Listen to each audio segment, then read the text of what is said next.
Welcome to the Savvy Working Mom podcast. This is the place where we share strategies to help you create a life you love. I'm your host, Whitney, a real-life working mom in the tech industry, professional speaker, and coach. I'm going to help you figure out how to work and mom in a way that brings you joy by using simple systems and through interviews with other working moms who are making it work. Remember that with intentional and daily action, you can live your best days now and forever. Kat Marie is an educator, entrepreneur, and entertainer. She is the founder and owner of Kat's Keys & Company, an online music studio whose mission is to make piano playing a deeply joyful experience to all students by using a playing-based method that immediately connects students to their natural musicality and creativity. The result is truly transformative, where students actually experience the joy of playing the piano. She is here to share some important topics that inquiring moms want to know, like how to choose an activity for your kids, how to prepare for the activity, what to do when the going gets tough, and when it's time to quit. I know I can't wait to hear the answers to all these. Kat, welcome to the show. Hello. Thanks for having me. I'm so glad that you're here. We're going to try and keep this to about 20 minutes as we do here on the Savvy Working Mom. And those are 4 really big questions. So let's just get into it. Can you tell me a little bit about how parents, moms specifically, should go about choosing an activity for their children? Yeah, I think it comes down to family values, right? What does your family value? Do you value having an activity that you get to do with your child together? Do you value an activity that is all about movement? Because that could be sports, gymnastics, dance, right? Do you value activities that are more science-based and engineering, like robotics, or maybe teach them how to play chess, right? There's so many different types of activities, and we all know that we can't do them all, right? We have to choose a few activities. And so I think it boils down to family values. So for example, I'm going to get through this with the lens framework of music. My family has always been a musical family. Everybody, my aunts, my uncles, all played piano when they were growing up. So as a child, my dad was, of course, well, you need to play the piano because everybody's playing the piano in our family, right? It's kind of just ingrained in our family. So it became a thing that I had to do as a child because that's kind of the dynamic of our family unit, is that there's always music in our home. Growing up, at weekends, we're always gathering around the piano and singing. And so my dad saw that as something like a vision that he wanted to continue as I grow older as well and have my own family someday. And so I think that it boils down to family values. And then the other thing I would say about that is sometimes, if a family is, for example, really into sports and they're big about their sports team, what if you have a child who's just not into it, right? I think it's also important that while you want to maybe keep some family traditions, because you know that that's already something that is already ingrained in your family, I think it's still important to really pay attention to what your child is leaning towards, what their natural giftings are, right? And paying attention to that so that if for whatever reason, what the family unit usually does is something that they actually are not really into, that's completely okay. And that should also be explored. What are some ways that families can go about figuring out what their family values are if it's not completely obvious to them? Or if maybe they have to choose a secondary value because their primary value isn't something that their child wants to do? Yeah, I think it's always about communication, right? Communication between the husband and the wife, right? And of course, when the child is so young, like you can't ask like a 4-year-old, right? But for example, if you're choosing something for a little bit like an older child, maybe they're like in their 12, 13, right? And all of a sudden there's a shift in the family and you want to choose a different activity for the child. Having them included in that conversation, I think is quite important. And I think one of those ways to kind of really think about it is there's so many resources online actually where you can just look at values, right? Like, is your value, peace? Is your value joy? Is your value, the clarity, right? All of this gives you clarity. When you're looking at an activity, what does that give you? Like thinking about everything that actually gives you. And we can get into that a little bit more later with my framework of how to prepare for an activity. But that's one of the ways that you can really prepare is one, communication. And of course, if you're not quite clear yet, finding a list of values and really sitting down with yourself and figuring out what are the things that really speak the most to me, right? Because I think that even if we're not clear, somewhat like not clear outright, I really do believe that we are clear like in our heart. There are just things that you look at and you're like, yeah, that's me. One of my values is peace and clarity. It's always been what I go by. It's always been, if I make a decision, I have to make sure that this is going to give me peace in my life. And it's always about clarity and alignment. So those are like some of my values. So I love this idea of choosing based on your values. If your family's into music and creativity, or if they're in movement, right? Choosing something aligned there. And you did mention something that felt a little bit more like logistics to me, though I can see where the value comes in, which is the idea of, do you want to do the activity with your child, or is it something that you want them to do on their own? Are there other things kind of in that logistics realm that we should be thinking about? Yeah, absolutely. The dynamic of, because I teach a lot of students who have their moms or their dads take lessons with them, which is amazing. I have to say that there is such a huge difference between the student who just takes the lessons on their own versus a student who takes the lessons with their parent. The improvement is just far beyond what the other student. They are both improving, but the speed of how the other child improves because the parent is there. So I think that some of the things that you have to look at is, one, is your child going to, because there's a lot of dynamics, right? Sometimes I see a child and they're like, no, mom, I don't want you to do it with me. I want to do it myself, right? The child really wants that independence, right? And I think it's important to kind of feel that out and see if a child really excels a little bit more on their own and they actually want to take ownership of this. You can't just give them full, completely ownership because especially in an activity like piano lessons, you do have to keep them accountable for practice, right? Just like anything else. Kids usually don't just brush their teeth on their own, especially when they're young. You have to still keep them accountable, but there's this level of independence that some students want. And then also there's sometimes students really enjoy it when their parents are taking lessons with them. I have kids who enjoy it because they're looking at their mom or their dad and they're like, haha, I can actually do it better than you, mom. And it becomes like this little game, right? And it's fun. One of the moms that actually told me, she said, it's really wonderful because I bring my son to school and they learn at school, but I don't know how he learns. But now that he's sitting right next to me and we're learning piano together, I'm seeing things I've never seen before. I'm seeing him process information and then put it into the piano, and I'm seeing him take directions and put it into the piano. So I think there's such a beauty there. But again, it's all of the dynamics, right? All the psychological, who's taking ownership, the claiming of the territory, because sometimes the kids want to just be on their own. So there's a lot there. Yeah, those sound like really great benefits of practicing or doing an activity with your child. Yeah. And then when I think about maybe some more of the other logistic type things, which that's like what you shared, I think is about shared values and benefits of doing something with your child, having your own personal growth moment, right? While your child is having the personal growth moment. When I think about putting my kid in activity, some of the things that come to my mind, and it's not a full list, so maybe you can help elaborate, is also like, what time of day is it? How are they going to get there? So what is the location, or is it online? And what is the cost, right, of the activity? Yeah. Are there other things like that we should be considering? Yeah, so you kind of actually covered a lot of them already. So the cost, right? For me, for example, are they going to be sharing a piano? Is the piano big enough for them to share? Or there's two of them, right? If they're not going to share a piano, how are we going to set up the class environment for them at home? Because my lessons are online. But it doesn't matter if it's online or in person. It's a matter of like, if you are doing an activity together, right? And there's materials involved, are you guys going to share those materials? Is everybody going to have their own thing? So those are some of the things that are maybe to think about. And of course, the cost as well. For me personally, because I really value parent and child relationship, and I value them doing things together because I have seen the benefits, I don't actually charge my parents extra for taking class with their kids.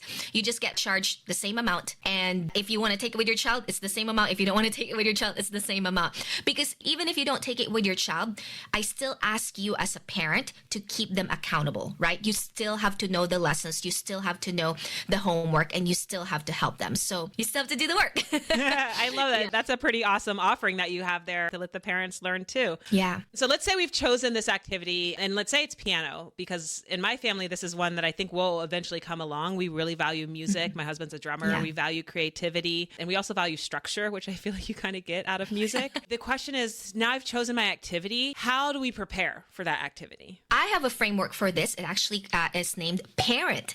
So it's an acronym. P stands for purpose. So going back to clarity, right? You have to know the purpose of the activity activity. So how do you know the purpose of the activity? Well, first, you have to really educate yourself. So if you're someone who hypothetically, you're like, I think I really like music lessons for my child, but I'm not sure if this is the right one. Like, what do I really know about it? And if you don't know much about it, I think it's good to take the time to educate yourself. What are the benefits of music lessons? What are the benefits of soccer? What are the benefits of gymnastics? But don't just go to like the tangible and benefits, really dig deeper into the intangible benefits, right? For music lessons, okay, the tangible is that they're going to get to play music, and music brings people together. I mean, the amount of times that I'm in a room and there's a piano, I play music and people just gather together and sing and have fun together. You have that power someday when you get to, and not just someday, it's actually quite quickly in my lessons.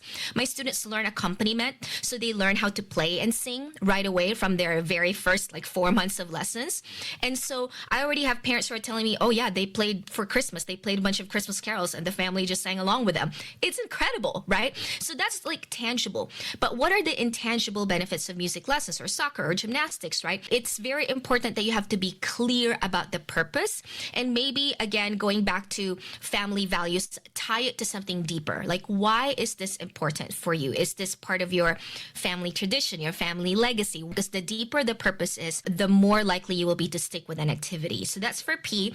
A is for active participation. So A is active. As a parent, as I said, right, there is a difference between a student who takes piano by themselves versus a student who has a parent sitting with them during piano lessons. In any activity, if a parent is active and really understands how the lessons are being unfolded, how the child is being taught, you are more likely to be able to help your children with the practice outside of the class itself. The other part of that is in traditional music lessons. I grew up learning traditionally classical world, and it was very strict growing up. I mean, the amount of times I got spanked on my hand with the pencil and the ruler on my back to sit up straight, right? Very traditional. And although that doesn't happen as much anymore today, you'll be surprised that it can still happen in a very traditional closed door setting, right? So a lot of activities, a drop your kids off activity, I'll see you in an hour, right? That's the kind of activity that most of our activities are. And I understand because parents are busy. But if you have the time and you're able to be active and be there,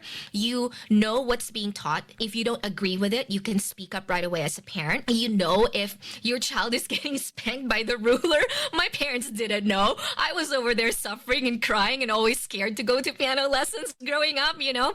So there's just things that you will catch if you are an active participant. And on top of that, of course, the improvement of your child is going to be way more than if you are not active. So that's A.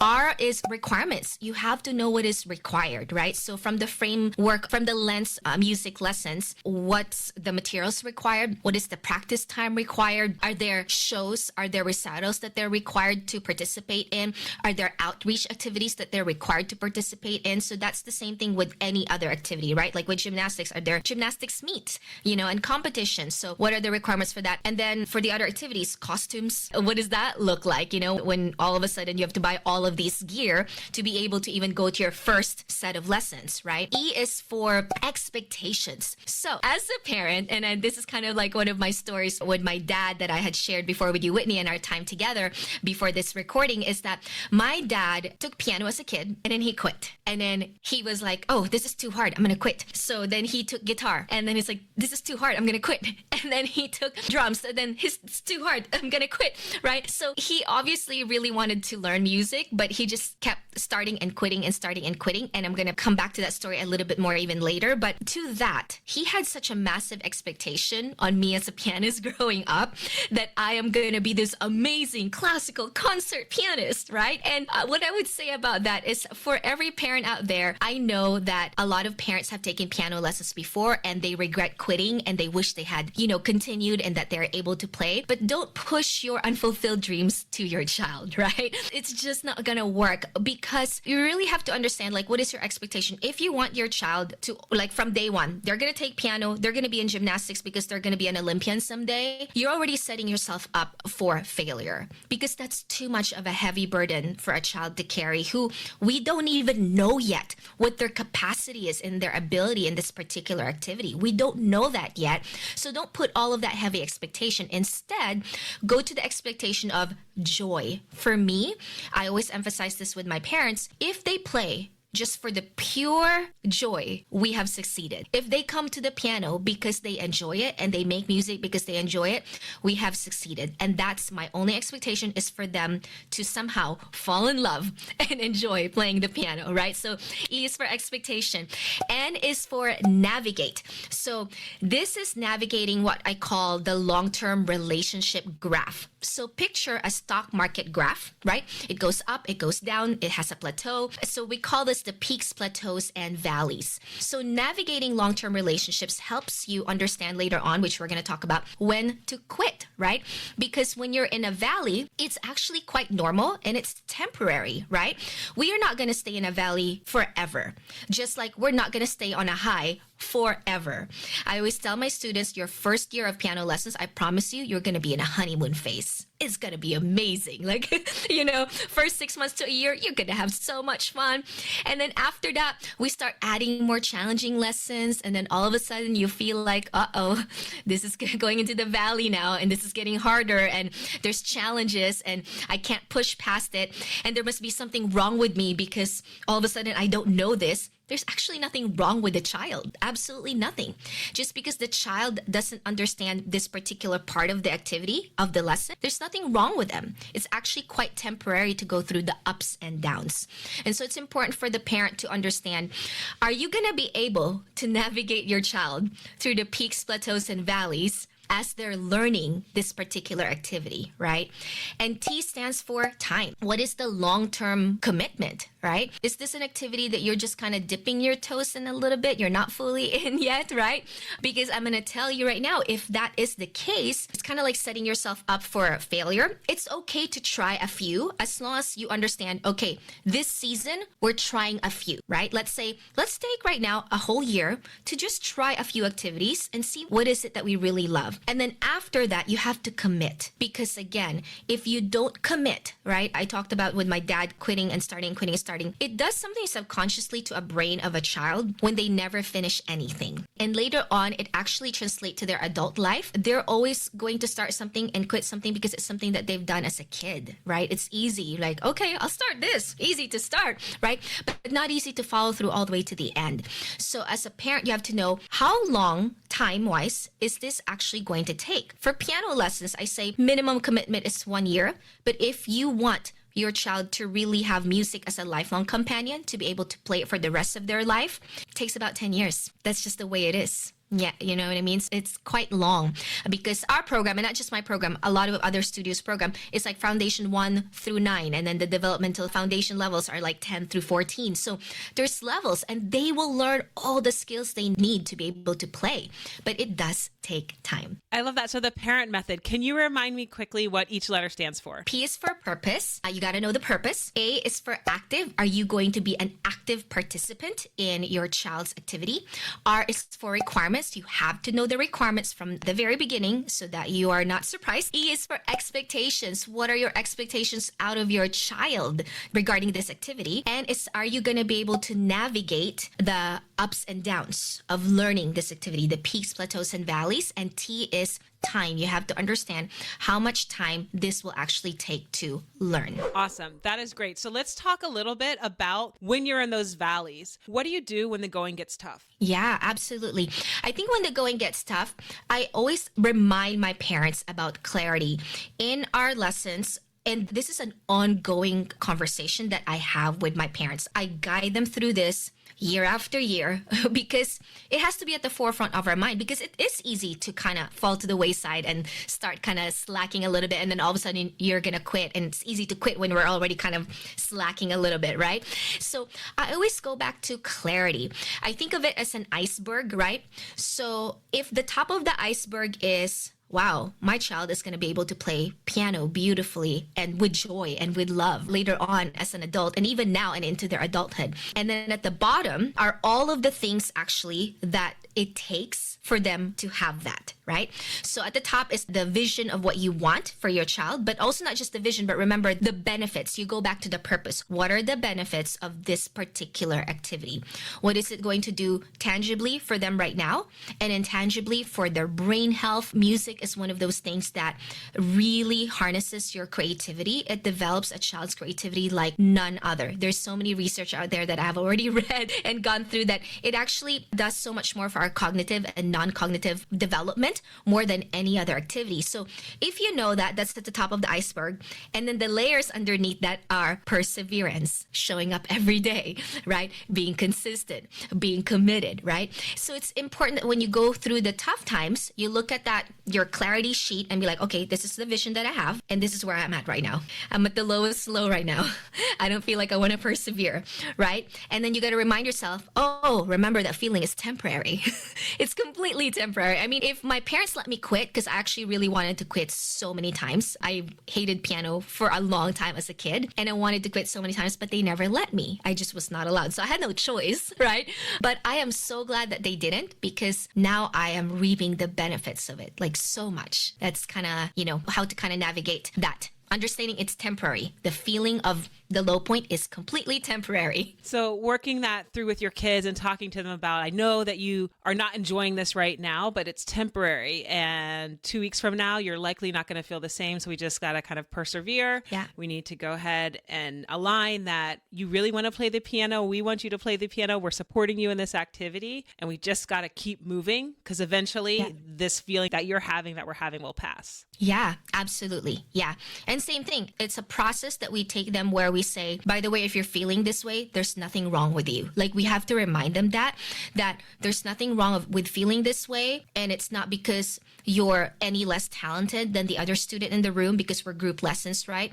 And then when they're on a high, we celebrate that, but we also say, remember this feeling that you feel so good right now, because this feeling is also not going to last.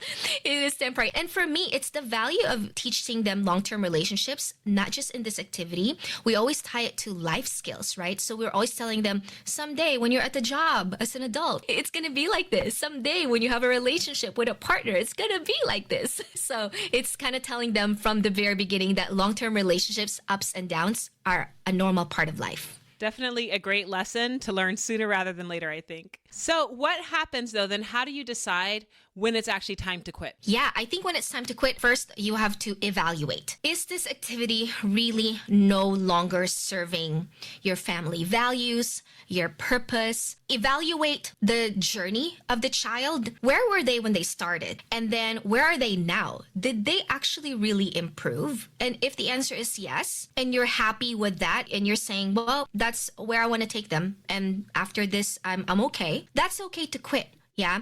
To me, again, the value of peace. Quitting when it's a good time is a good time to quit. Not in the valley. Don't ever quit when you're in the valley, because when you're quitting in the valley, you're training your child to quit when it's challenging, and we don't want them to exercise that muscle. Just because things are hard, we throw the towel and just say, we'll just quit because it's hard. We don't want to do that, because it's going to train that for them subconsciously. And again, as an adult, it's going to happen again, right? Training them to quit when they're bored. Oh, that's another one, right? We don't want to train them to quit when they're bored. And I think that's what happened with my dad. He was both having a hard time, but he was also bored, because he was easily bored. He always wants something new. And I love my dad. And he's been married many, many years to my mom, and they're still together. And I love that. But later on in his teenage years, he had a problem with women, because as a child, he was, it's hard. It's boring. I want something new. So the novelty, right? He wanted that so much. And it showed up in his adult life, and thank God he's not like that anymore. But these are things that subconsciously are being trained into our child's being in any activity that they do. So that's why I think it's very important to quit very intentionally. Evaluate the activity, and then quit with peace, and quit when you're on a high, not in a valley. I love that. Thank you so much for sharing that. I think one of the biggest benefits and why I like putting our kids in activities is that it's not just the activity that develops them. It's all the life lessons they get to learn through the activity. Yeah, it's funny because I always say, Whitney, I'm like, it's just piano. I tell my students, it's just piano. If you make a mistake, it's all good. And then on the same breath, I'm like, but it's not just piano, guys, because you learn so much more than just piano.